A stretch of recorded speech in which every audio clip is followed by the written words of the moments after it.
Hello students.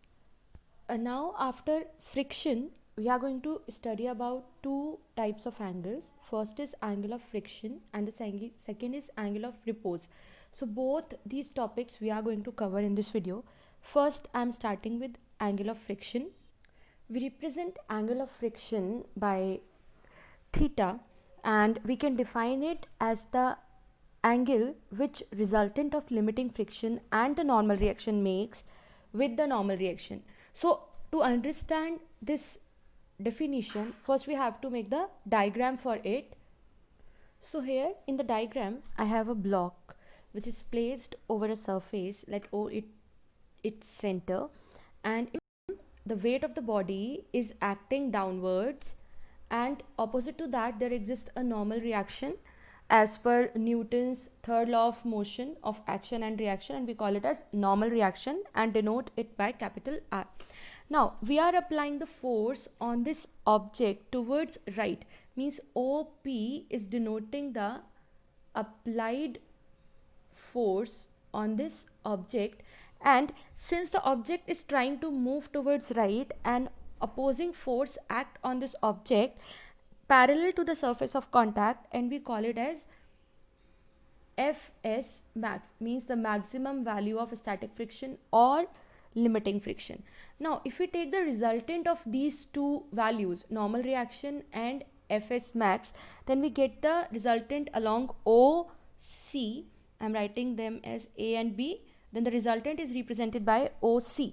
This is OC vector is the resultant of limiting friction and the normal reaction. The angle between this resultant and the normal reaction is denoted by theta and is known as angle of friction. So angle of friction is the angle theta, which can be defined as the angle between the resultant of these two, means limiting friction and normal reaction, with normal reaction itself is called angle of friction. So we can write it as, it may be defined as the angle which resultant of limiting friction. Now limiting friction means Fs max and normal reaction. Resultant of limiting friction and normal reaction makes with normal reaction or R is called angle of friction. It is denoted by theta. Now if we see the triangle OCB, in the triangle OCB, this value CB is equal to Fs max and OB is equal to the reaction R. So if we try to find tan theta from the triangle OCB, we get the value perpendicular upon base, means this CB or Fs max, I am writing it as CB upon OB, or this will be equal to OA, that means Fs max upon R. And we know that this ratio of limiting friction to that of the normal reaction is actually equal to the coefficient of static friction. So we can write it as tan theta is equal to mu s, that means the tangent of angle of friction is equal to Fs max upon R and equal to the coefficient of static friction. So, or we can define it in the other way, that coefficient of friction is equal to the tangent of angle of friction. This is how we can define angle of friction.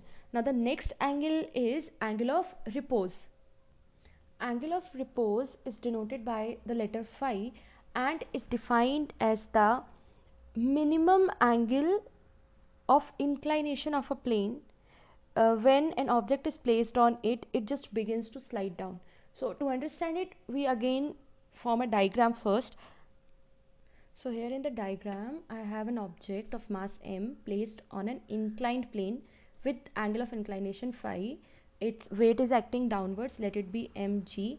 If this angle is phi, then this angle by geometry is also phi, and we can take the component of the weight as mg cos phi and mg sin phi.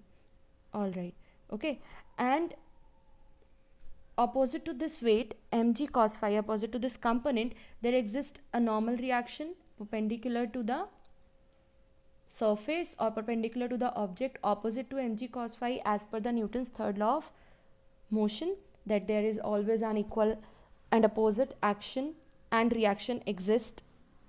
So now in this diagram we set this inclination, this value of phi, such that the object just begin to slide. Okay, means if this plane is below this inclination, means the value of phi is below this inclination or is smaller than the given value, then this value, this body won't slide down. But as soon as we reach this particular angle, it just begins to slide. So we can say that before this, or for the values of phi less than this particular value, the inclination was such that that body was in stationary state or it was static. At that time the friction acting there was static friction. But as soon as we reach this situation, that object just starts to move, there exists the maximum value of static friction or limiting friction at that point. So this value of phi, that on which the body just begin to slide down on this inclined plane, is called angle of repose. Hence we can define angle of repose as the minimum angle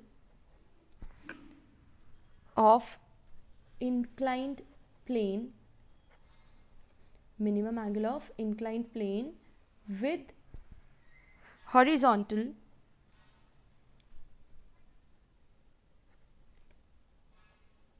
when a body placed on it just begins to slide. Then that value of angle of inclination is called angle of repose and we denote it by phi.